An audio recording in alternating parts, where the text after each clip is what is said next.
Llegó la hora de tu encuentro con la discusión de temas de actualidad y de interés local e internacional. Actualidad Pública y sus panelistas están más que listos para analizar en detalle el acontecer y los temas de impacto en la sociedad. Te invitamos a la discusión en Actualidad Pública. Bienvenidos amigos y amigas a Actualidad Pública por Católica Radio, Católica Televisión y las redes sociales de la Pontificia Universidad Católica de Puerto Rico. Hoy viernes 24 de noviembre del 2023, día después de Acción de Gracias. Esperamos que todos hayan tenido un excelente día con sus familias y allegados ayer. Vamos a escuchar los titulares del programa de hoy. Si está sucediendo, en Actualidad Pública se discute. Un análisis desde la doctrina social de la Iglesia. Actualidad Pública.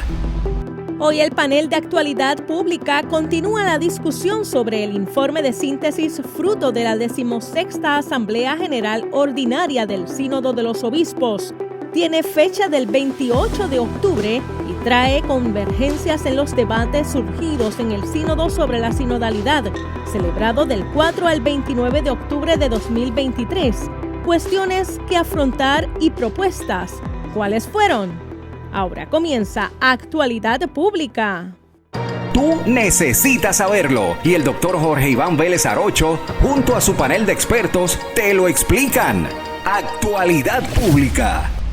Como cada semana, les saluda y les da la bienvenida el licenciado José Frontera Ajenjo, vicepresidente de Asuntos Administrativos y Financieros de la Pontificia Universidad Católica de Puerto Rico. A ustedes y a quienes nos acompañan en el panel en la tarde de hoy. Está con nosotros el presidente de la universidad, el doctor Jorge Iván Vélez Arocho. Saludos, Jorge Iván. Saludos, Josian, y saludos, muy estimada Lisa. Es un placer estar aquí de nuevo en Actualidad Pública. Y la licenciada Lisa Riestra Carrión, ayudante ejecutiva del presidente. Saludos, Lisa, buenas tardes. Saludos, Josian, buenas tardes, presidente. Buenas tardes a todos los que nos siguen semana tras semana por este espacio. Comenzamos la semana pasada a conversar con la síntesis con la que ha concluido la primera sesión formal del Sínodo de los Obispos sobre la sinodalidad. Digo la primera sesión formal porque habrá dos sesiones de un trabajo que comenzó en el 2021, como comentábamos en el programa de la semana pasada, recordándoles que siempre pueden ver los programas previos en nuestro canal de YouTube, Huellas del Futuro, o en Spotify, y para que así no se pierdan la discusión que hemos tenido, y que recoge en los temas centrales que ha sido esa sesión sinodal, las convergencias, es decir, aquellas áreas de entendimiento y acuerdo común que requieren todavía una discusión más profunda, y para eso tenemos todo este año de camino hacia la segunda sesión en octubre del 2024, y las propuestas precisamente de cómo abordar esa relación entre convergencias y áreas de profundización que los participantes de esta primera sesión han establecido, con ese compromiso de que ahora durante este año a nivel local nuevamente en las conferencias episcopales y en las diócesis se tenga esta reflexión de tal manera que luego de la segunda sesión pueda haber unas conclusiones y unas propuestas formales al Papa sobre este tema de la sinodalidad que eventualmente llevarán a la publicación de parte del Santo Padre de una exhortación apostólica donde recoja para toda la Iglesia Universal lo que es el esfuerzo de este periodo entre el 2021 y el 2024 de reflexión sobre este tema de la sinodalidad, que se refiere a la manera en que se hace posible la participación de todos los bautizados en los asuntos de decisión de gobierno, de administración y de acción pastoral de la Iglesia. Presidente. Sí, la realidad es que este documento de síntesis es fascinante y, en mi opinión, esperanzador. Sigue diciendo el documento lo siguiente, y de nuevo les pido que escuchen las palabras y el orden de las palabras. La asamblea, refiriéndose a la asamblea del sínodo, ha hablado de esperanza, de sanación, de reconciliación y de restauración de la confianza entre los muchos dones que el Espíritu ha derramado sobre la Iglesia en este proceso sinodal. Los participantes al sínodo reconocen, atestiguan, dan testimonio de que el Espíritu Santo ha hablado de esperanza, ha hablado de sanación, y cuando uno habla de sanación implica que había algo que sanar. Y ha hablado de reconciliación, y ha hablado de reconciliación porque uno reconoce que había unas fracturas que había que reconciliar. Y habló de restaurar la confianza. Es un reconocimiento de que se ha perdido la confianza en muchos aspectos de la iglesia. Desafortunadamente. Desafortunadamente. Sigue diciendo, la apertura a la escucha y al acompañamiento de todos, incluidos aquellos que han sufrido abusos y heridas en la iglesia. Esto ha hecho visibles a muchos que por largo tiempo se han sentido invisibles. Ustedes han leído todo el tema en tantas diócesis del mundo, de sacerdotes consagrados que han abusado de menores, o han abusado de mujeres, o han abusado de consagradas. Y entonces plantea el documento con mucha valentía. Se requiere mucha valentía para aceptar esto, que la apertura a la escucha y al acompañamiento de todos, incluidos aquellos que han sufrido abusos y heridas en la iglesia, han hecho visibles a muchos. Y fíjense que no dice ha hecho visible a algunos, ha hecho visible a muchos que por largo tiempo se han sentido invisibles. Y aquí, en este momento, hace un reconocimiento de que esto es un proceso largo. Leo, tenemos todavía que recorrer un largo camino hacia la reconciliación y la justicia.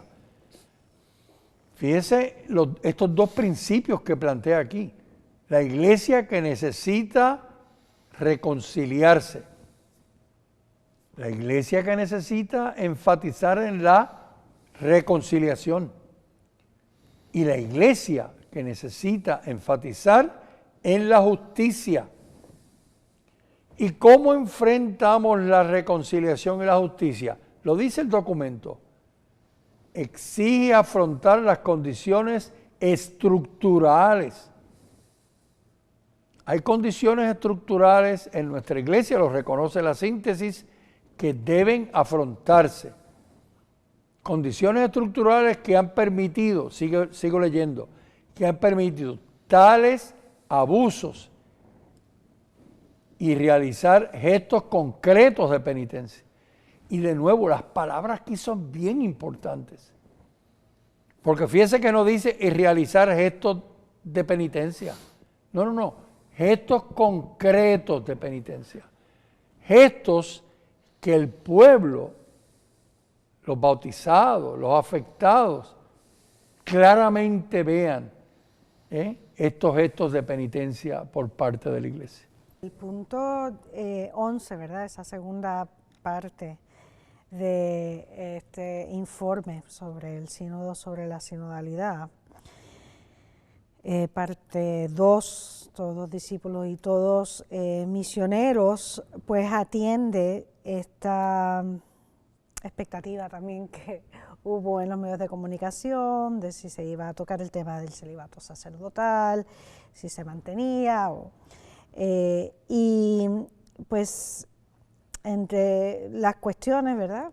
En lo que sigue también reflexionando sobre el tema, propone para aquellos lugares donde hay escasez de sacerdotes, ese diácono permanente, que a veces en esos lugares también faltan esos diáconos permanentes, no hay suficientes. Y recuerda, en la parte de las cuestiones, que el diaconado en la Iglesia Latina se retomó como grado propio y permanente de la jerarquía solo a partir del Concilio Vaticano II.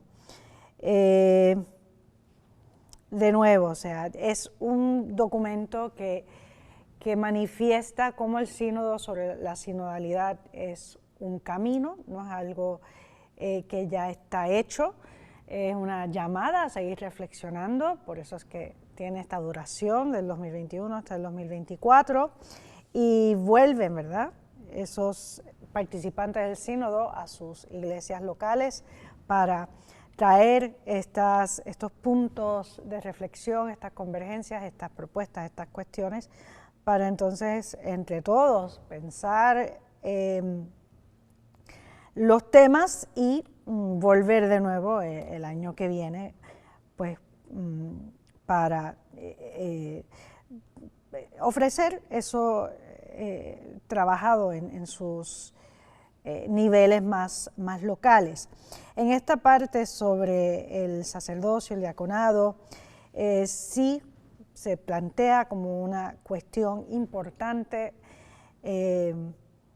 reforzar, animar a que haya una mayor transparencia y cultura de rendir cuentas, ¿verdad? Eso pues también podría abonar a que se reduzcan estos abusos que mencionó el presidente, y me llamó mucho la atención que entre las propuestas de esta sección dice: considérese, evaluando caso por caso y teniendo en cuenta los contextos, la oportunidad de incorporar a un servicio pastoral que dé valor a su formación y a su experiencia a presbíteros que dejaron el ministerio. Entonces, pues lógicamente, ¿verdad?, pues con una reflexión y viendo caso por caso, pues es de nuevo, pues incluir, ¿verdad?, aquellas personas que quizás, ¿verdad?, hay distintos casos, personas que quizás pensaron que tenían esa vocación al sacerdocio, se ordenaron y luego pues descubrieron que no y bueno, se casaron, quisieron formar una familia y desean sí participar, hacer algo, aportar a la iglesia, pues hasta a esas personas, ¿verdad?, considera este documento, que de nuevo demuestra el informe esa inclusividad, esa apertura de una iglesia que se desea que sea para todos y para todas. Recogiendo la preocupación que traen ambos, ¿verdad?, en los puntos que han resaltado hasta este momento, en ese mismo al que tú hacías referencia, Lisa, esa dimensión de transparencia y de rendición de cuentas que reconoce el documento como esenciales a la vida de la iglesia y de una construcción de una iglesia sinodal. ¿Cuáles son los procesos y estructuras que permitan una regular verificación de cómo se ejerce el ministerio de los sacerdotes y los diáconos y sus roles de responsabilidad, con paralelo a los organismos que ya existen, como por ejemplo la visita pastoral, que se supone que cada obispo haga no menos de cada 5 años a todas las parroquias de su diócesis? Y ese puede ser el punto de partida, pero ¿cuáles son esos otros elementos de participación en esa transparencia y en esa rendición de cuentas?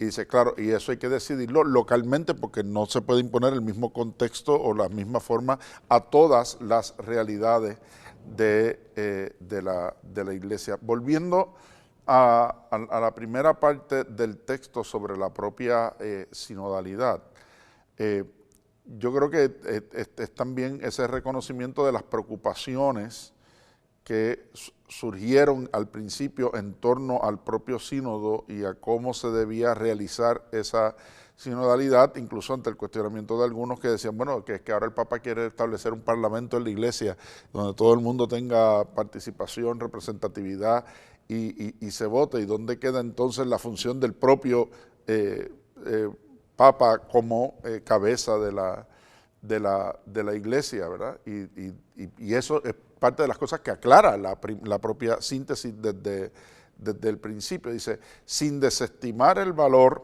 de la democracia representativa, el Papa Francisco responde a las preocupaciones de algunos de que el sínodo pueda convertirse en un órgano de deliberación a mayoría, privado de su carácter eclesial y espiritual, poniendo en riesgo la naturaleza jerárquica de la Iglesia.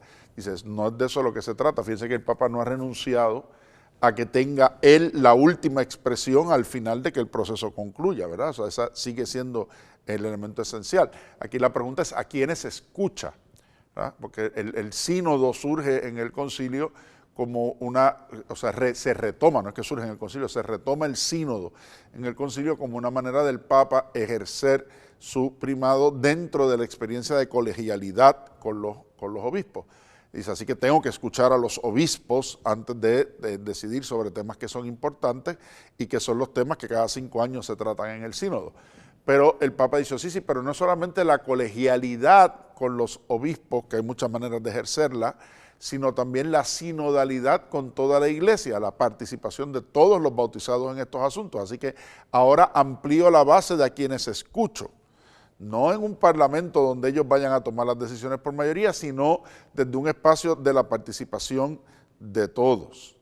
Dice, eso tiene sus riesgos, por supuesto, dice, reconoce la síntesis.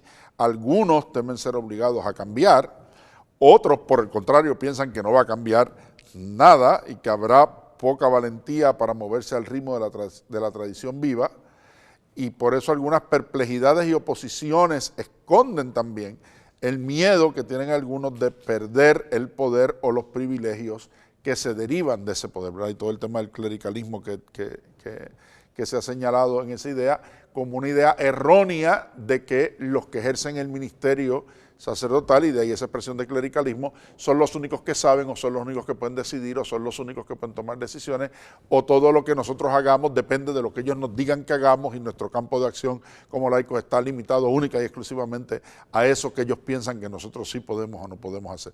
Dice, no, hay que romper con todos los elementos. En todo caso, sí, dice la síntesis, en todos los contextos culturales, el término sinodal y sinodalidad indican un modo de ser iglesia que articula comunión, misión y participación. Eran los 3 elementos que en el tema mismo de la convocatoria al sínodo había puesto el Papa. Dice, por eso hay que profundizar, como cuestión que afrontar, hay que profundizar en el significado de esa expresión de sinodalidad, cómo se implica más a todas las personas en esos caminos, superando la desconfianza y los temores a los que hacía referencia el presidente, cómo se da modalidades más amplias de participación y de convertir esto también en un asunto más intergeneracional,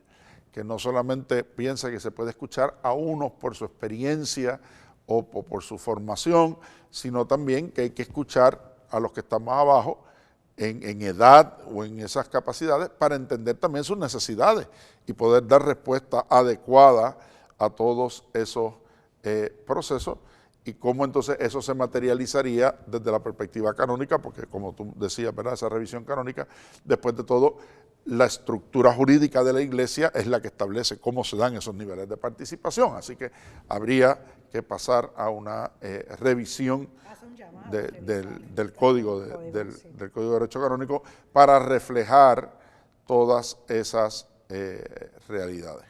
Es interesante esta síntesis. Yo invito a todos nuestros queridos telescuchas a que está en el internet, pueden entrar y leerla, y más que leerla, reflexionarla.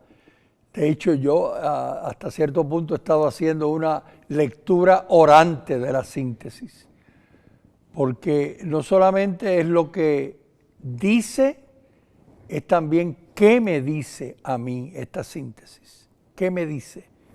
Y en tercer lugar, a qué me convoca, a qué me lanza esta síntesis. Hay una parte que realmente quisiera destacar en este momento como algo muy importante. Sigue diciendo, en particular se han hecho manifiestas las muchas expresiones de la vida sinodal en contextos culturales en los que las personas están habituadas a caminar juntas como comunidad.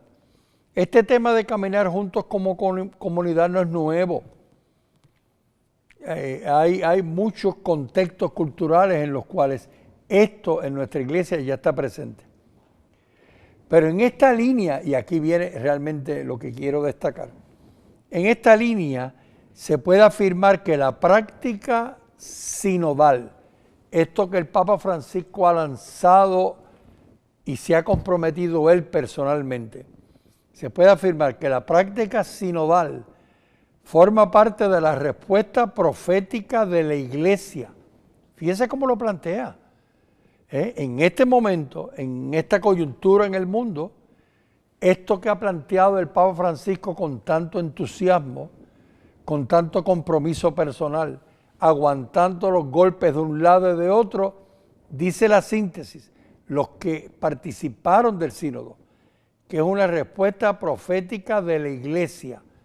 ¿Respuesta a qué? Lo sigue diciendo, al individualismo que se repliega sobre sí mismo, a un populismo que divide, a una globalización que homogeneiza, eliminando las diferencias.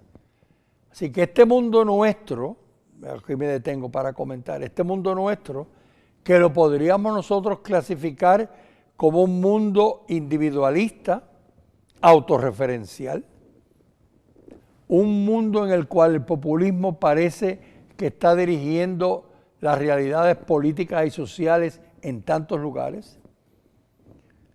En este mundo que da la impresión que la globalización está tratando de hacer un mundo homogeneizado.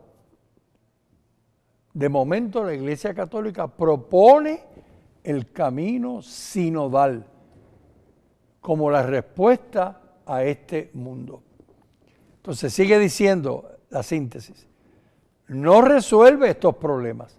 O sea, el camino sinodal no resuelve estos problemas, pero ofrece un modo alternativo de ser y de obrar. Pero de nuevo, aquí las palabras son fundamentales. Este texto, este documento es increíble, porque ofrece un modo alternativo. Fíjense que nos dice y de obrar, porque es que el tema no es solo de obrar. Dice, ofrece un modo alternativo de ser. ¿Cómo debe ser la iglesia? ¿Cómo deben ser las sociedades? ¿Cómo deben ser las comunidades? Así que ofrece un modo alternativo de ser y de obrar.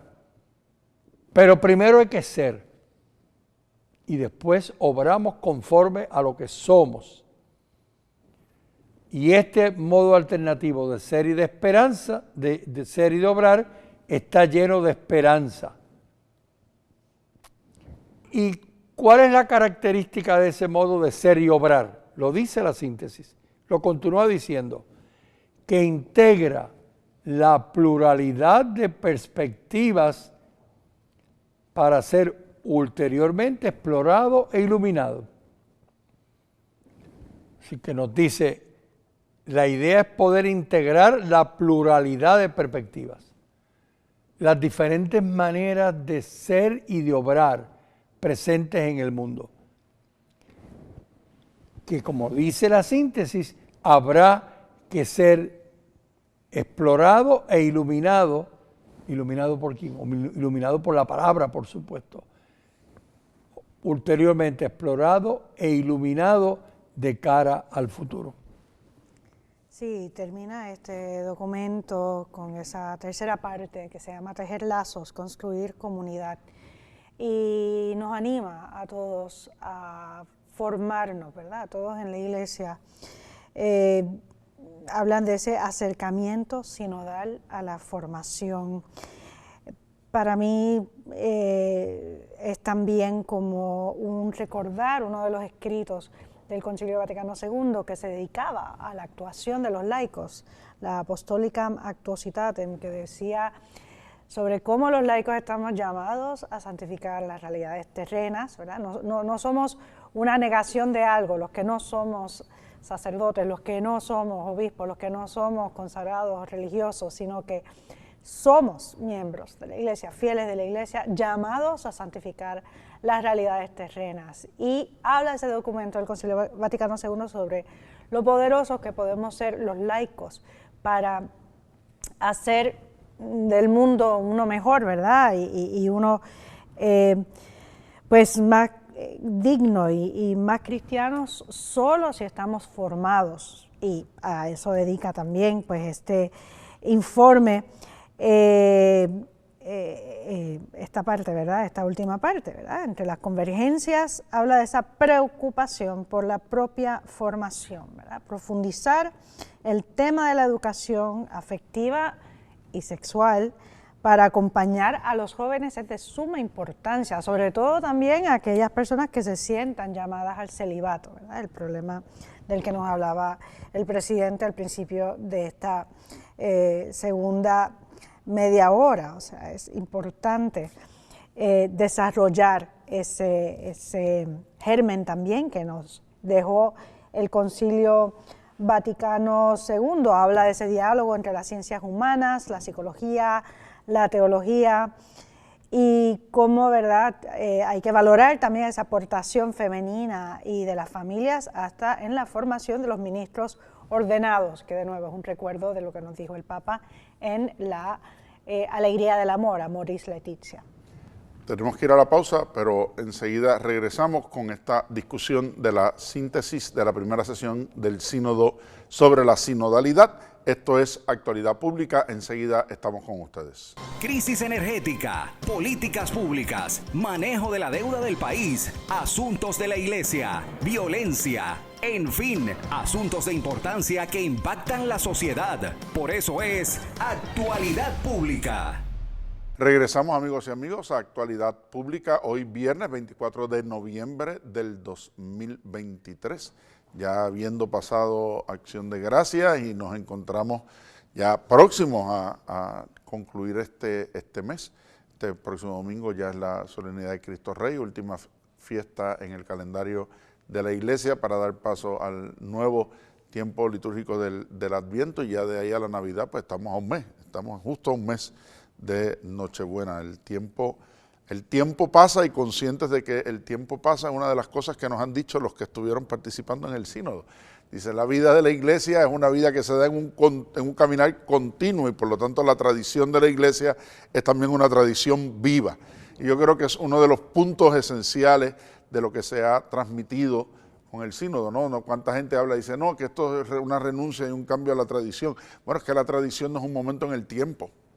La tradición es lo que está viviendo la iglesia desde Pentecostés para acá, ¿verdad? La revelación en Jesucristo concluye ese elemento de la primera parte de la revelación que se refleja en la Sagrada Escritura, y a partir de ahí vivimos, como dice San Pablo, en la plenitud de los tiempos, donde la iglesia camina de la mano del Espíritu Santo en esta realidad de la construcción del reino en anticipación de lo que será la gloria eterna después de la segunda venida de Jesucristo, y por lo tanto esa tradición se hace vida en todos los bautizados, no solamente en algunos, y por lo tanto la necesidad de escucha de todos aquellos en los que el Espíritu habita por la gracia y en los que obra continuamente hacia la santidad, como nos recuerda el Concilio Vaticano II.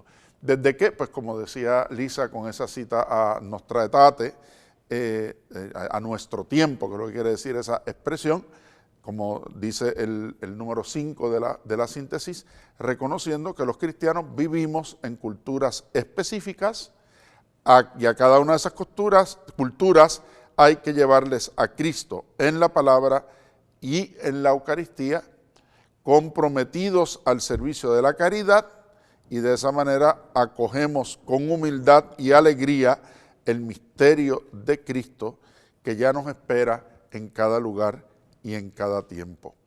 En cada lugar y en cada tiempo Cristo sigue saliendo a nuestro encuentro, pero también espera de cada uno de nosotros lo que nos corresponde hacer, lo que nos toca como bautizados, como discípulos y como misioneros en esa misión que compartimos todos dentro de la iglesia, independiente, como decíamos ahorita, de carisma, vocación o misión particular individual. Ese comentario que hace Josian es extremadamente importante, ¿verdad?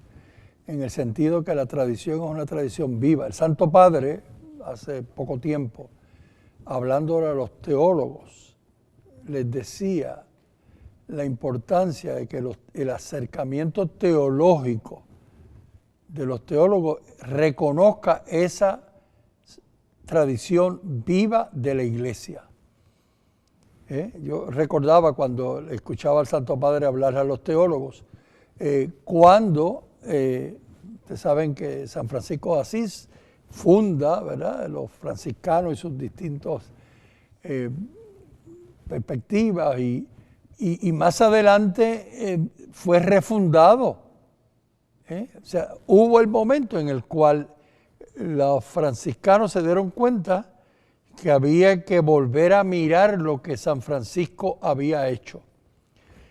Y hay personas que han planteado que si eso no lo hubieran hecho, hoy en día no habría franciscanos ni capuchinos. Los jesuitas que fueron suprimidos en un momento igual reaparecen. Claro. Volver a pensarse, ¿y ahora qué? ¿Cómo? Claro, entonces hay que recordar que la tradición es una tradición viva y que el Santo Padre, como digo, se lo recordaba a los teólogos, las reflexiones teológicas que hay que hacer ahora conforme a la realidad que vive la Iglesia, al magisterio, a la tradición, pero recordando que es una tradición viva. Quisiera abundar sobre, de nuevo, este documento en la sección de propuestas, donde dice: la riqueza y la profundidad de la experiencia vivida nos llevan a señalar como prioritaria la ampliación del número de personas implicadas en caminos sinodales, superando los obstáculos a la participación puestos hasta ahora, así como el sentimiento de desconfianza y los temores que algunos albergan. Recuerden que esto es una síntesis de los participantes del sínodo. Entonces mencionan que hay un área prioritaria. No es que sea un área importante, no es que sea un área, oye, qué bueno sería si lo hiciéramos. No. El documento de síntesis dice: nos llevan a señalar como prioritaria la ampliación del número de personas implicadas en los caminos sinodales, los caminos que ahora se están haciendo en las conferencias episcopales, que se deben estar haciendo en las diócesis, que se deben estar haciendo en las comunidades. Entonces hay que ampliar el número de personas implicadas en esos caminos. Este no es el momento de que seamos nosotros los únicos que vamos a participar. Ampliar el número de personas implicadas en esos caminos. Y la llamada, la advertencia, es a superar los obstáculos a la participación. Escuchamos tantas voces: es que estos no pueden participar. No, es que esto está reservado para estos. No, porque es que recuerden que hay clasificaciones. Hay que superar los obstáculos a la participación puestos hasta ahora, así como el sentimiento de desconfianza. Estos no pueden participar porque superar el sentimiento de desconfianza y los temores que algunos albergan. Cierro la cita. Yo estoy convencido que la desconfianza y los temores es por miedo a perder lo que piensan que deben de tener. Y que esto que plantea el Papa, pues hemos escuchado a algunas personas recientemente hablar sobre eso. Esto que está planteando el Papa lleva a la Iglesia por mal camino. La síntesis nos dice que no nos lleva por mal camino, pero que hay que superar los sentimientos de desconfianza y hay que superar los temores para llevar este mensaje a todo el pueblo de Dios, un pueblo de Dios herido y un pueblo de Dios que siente desconfianza. La tercera parte del documento, de este informe sobre el sínodo de la sinodalidad, tejer lazos, construir comunidades, pues baja a la realidad, ¿verdad? Mencionaba el presidente cómo se preocupa la Iglesia por los pobres, por los abandonados. Habla este documento también de atender a las personas que están solas, ¿verdad? Pero también habla en su punto 17 sobre la cultura digital, donde también hemos de estar presentes los misioneros, ¿verdad? Y así titula esa parte, misioneros en el ambiente digital. Es una cultura digital que con el COVID se amplificó y es donde están nuestros jóvenes, ¿verdad? Lo vimos en la JMJ, como también seminaristas jóvenes, ¿verdad? Y los asistentes en Portugal, pues saltaron a los medios de comunicación como influencers. Aquí en Puerto Rico también tenemos, supe de una chica que se acaba de graduar, ha empezado su vida profesional, pero ha decidido lanzar un podcast para transmitir esa fe viva que tiene, que me parece muy bonito. Sí, el informe es muy realista, ¿verdad? No es paralelo a lo que está ocurriendo en el mundo contemporáneo en el que vivimos. Dice que el Internet pues, está cada vez más presente, tiene muchos beneficios, pero que siempre están esas posibilidades de causar daños y heridas, por ejemplo, a través del bullying, de la desinformación, la explotación sexual y la dependencia, y anima a que la comunidad cristiana apoyemos a las familias para garantizar que ese espacio online sea no solo seguro, sino también espiritualmente vivificante. De nuevo, no es la Iglesia diciendo, pues rechacemos todo el mundo digital que hace daño, sino vivificarlo, estar presentes. Entre las cuestiones que plantea, ¿verdad? Hablamos de las convergencias, aquellos en lo que estaban de acuerdo, las cuestiones por afrontar, y de nuevo son tareas pendientes, asignaturas que llevan las personas que participaron en el sínodo a nivel local, a sus diócesis, a sus casas. Dice, muchos jóvenes que aún buscan la belleza han abandonado los espacios físicos de la iglesia a los que intentamos invitarlos y se han quedado en los espacios online. Aquí podríamos añadir también las personas que no son, que tienen juventud acumulada, que quizás siguen con la comodidad de seguir viendo la misa a distancia, ¿verdad? Sin quizás necesidad. Dice, esto implica buscar nuevos modos para comprometerlos y ofrecerles, de nuevo, formación y catequesis. Se trata de un tema sobre el que hay que reflexionar pastoralmente. Y entre las propuestas, dice, es importante crear redes colaborativas de influencers que incluyan a personas de otras religiones o que no profesen fe alguna, pero que colaboran en causas comunes por la promoción de la dignidad de la persona humana, de la justicia y del cuidado de la casa común, ¿verdad? Temas que compartimos también con las personas que no creen. Me parece muy interesante en esa parte también el número 15 sobre el discernimiento eclesial y las cuestiones abiertas y la relación entre el tema del amor y la verdad. Hay quien dice, no, es que no se puede aplicar la justicia, solamente la misericordia, porque hay que recibir a todo el mundo con amor. Y mientras los otros, no, la verdad tiene que imponerse sobre todas las cosas, y la verdad aunque duela, ¿no? Y la verdad aunque deje fuera. No. Es que el Evangelio es, y Jesucristo es siempre, esa tensión firme entre verdad y amor. Yo quisiera hacer lectura de 3 puntos en los cuales la síntesis en ese número 15 habla de eso. Entre las cuestiones sobre las que es importante continuar reflexionando está la de la relación entre amor y verdad y las repercusiones que tienen sobre otras muchas cuestiones controvertidas. Esta relación, antes de ser un desafío, en realidad es una gracia contenida en la revelación cristológica. De hecho, Jesús llevó a cumplimiento la promesa que lee en los Salmos. Amor y verdad se encuentran, justicia y paz se besan, la verdad germina de la tierra y la justicia se asoma desde el cielo. Una cita del Salmo 85. Las páginas del Evangelio muestran a Jesús encontrando a las personas en lo concreto de su historia y sus situaciones. Él no parte de prejuicios ni etiquetas, sino de una auténtica relación en la que se implica por entero, exponiéndose incluso a la incomprensión y al rechazo.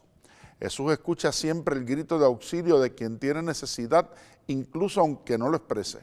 Hace gestos que transmiten amor y generan confianza, hace posible con su presencia una nueva vida. Quien lo encuentra sale transformado. Esto sucede porque la verdad de la que Jesús es portador no es una idea, sino la misma presencia de Dios en medio de nosotros, y el amor con el que obra no es solo un sentimiento, sino la justicia del reino que cambia la historia. Las dificultades que encontramos para traducir esa límpida visión evangélica en opciones pastorales es signo de nuestra propia incapacidad humana de vivir a la altura del Evangelio, y nos recuerda que no podemos sostener a quien tiene necesidad de ayuda si no es a través de nuestra propia conversión personal y comunitaria. Si utilizamos la doctrina con dureza y con actitud judicial, es decir, solo desde la verdad, por la verdad, traicionamos el Evangelio. Si por el otro lado practicamos una misericordia barata, no transmitimos el amor de Dios. La unidad de verdad y amor implica hacerse cargo de las dificultades del otro hasta hacerlas propias, como sucede entre verdaderos hermanos y hermanas. Por eso esta unidad puede realizarse solamente siguiendo con paciencia el camino del acompañamiento. Cuando el Papa dice en la iglesia caben todos, no quiere decir que en la iglesia cabe lo que todos hacen. Caben todos. Y todos hacemos cosas que no son de acuerdo a lo que Jesucristo espera de cada uno de nosotros. El hecho de que el otro peque de manera distinta a nosotros no quiere decir que sea más pecador que nosotros. Eso es una realidad. Y entonces, ¿qué es lo que yo necesito convertir en mí mismo para llamar a la conversión al otro? Y al mismo tiempo, desde esa verdad de la conversión, saber que la misericordia y el amor de Dios está abierto a todos el que esté dispuesto a asumir ese proceso de conversión. Pero no puede haber la denuncia continua del pecado que termina en el rechazo del pecador. Una de las cosas que ha dicho el Papa, bueno, si no les abrimos las puertas tampoco nunca los convertiremos, porque al que dejamos fuera lo dejamos fuera, o sea, ni siquiera lo implicamos en su propia conversión. Y si esperamos a que esté convertido para que llegue a la iglesia, entonces ¿para qué existe la iglesia? ¿Cuál es su misión y cuál es su propósito? Así que esa relación de verdad y amor, de verdadera justicia y misericordia, es un elemento central que el sínodo recuerda para que la iglesia pueda ser de verdad una iglesia abierta a todos por el bautismo, por la gracia, que no es nuestra, sino que lo hemos recibido de Jesucristo para transmitirlo y compartirlo. Y este documento de síntesis nos recuerda algo que es extremadamente importante en nuestra vida como cristianos y en nuestro entendimiento de la iglesia y del sínodo. Escuchemos. Desde los orígenes, el camino sinodal de la iglesia está orientado hacia el reino, hacia el reino. De eso es de lo que se trata, del establecimiento del reino de Dios. Y este camino sinodal que está orientado hacia el reino tendrá su pleno cumplimiento cuando Dios lo sea todo en todos. El testimonio de la fraternidad eclesial y la dedicación misionera al servicio de los últimos no estarán nunca a la altura del misterio del que son, sin embargo, signo e instrumento. La fraternidad y la dedicación misionera, signo e instrumento, pero nunca estarán a la altura del misterio. Dios es mucho más grande que cualquier concepción que nosotros podamos tener de Él.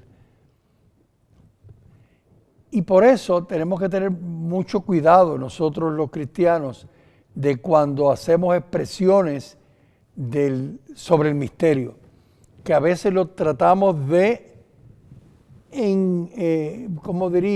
encuadrar en algo que tiene características de cómo nosotros miramos el mundo. Y nos olvidamos que el misterio es el misterio, Dios es Dios. Y por lo tanto, nosotros tenemos que tener mucho cuidado con tratar de adjudicarle características, perfiles al misterio, que son características y perfiles nuestros, visiones nuestras, que se alejan de la realidad del misterio. La Iglesia, y con esto termino, la Iglesia no reflexiona sobre su propia naturaleza sinodal para ponerse ella misma en el centro del anuncio. Me detengo. El centro del anuncio no es la Iglesia. Dice, sino para cumplir lo mejor posible, teniendo en cuenta su falta constitutiva de plenitud al servicio a la llegada del reino. La Iglesia, y ahora estoy hablando yo, la Iglesia reflexiona sobre su propia naturaleza para ponerse al servicio de la llegada del reino.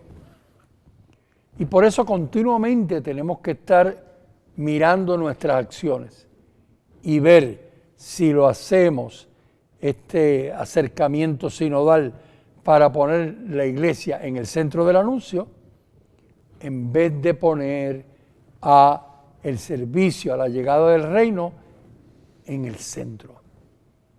A eso nos han invitado, a eso nos han convocado. Yo en línea con eso quisiera concluir el programa leyendo la conclusión de la síntesis, porque va directamente a eso. O sea, la palabra del Señor es anterior a toda palabra de la Iglesia. Las palabras de los discípulos, incluso los de un sínodo, son solo un eco de lo que Él mismo dice. Para anunciar el reino, Jesús eligió hablar en parábolas. Encontró en las experiencias fundamentales de la vida del hombre, en los signos de la naturaleza, en los gestos del trabajo, en los hechos cotidianos, las imágenes para revelar el misterio de Dios. Así nos ha dicho que el reino nos trasciende, va más allá de todos nosotros, pero no nos es extraño. O lo vemos en las cosas del mundo o no lo veremos jamás.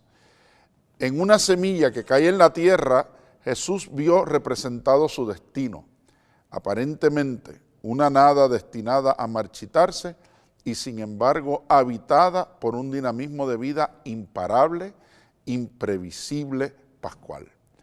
Un dinamismo destinado a dar vida, a convertirse en pan para muchos, destinado a convertirse en Eucaristía.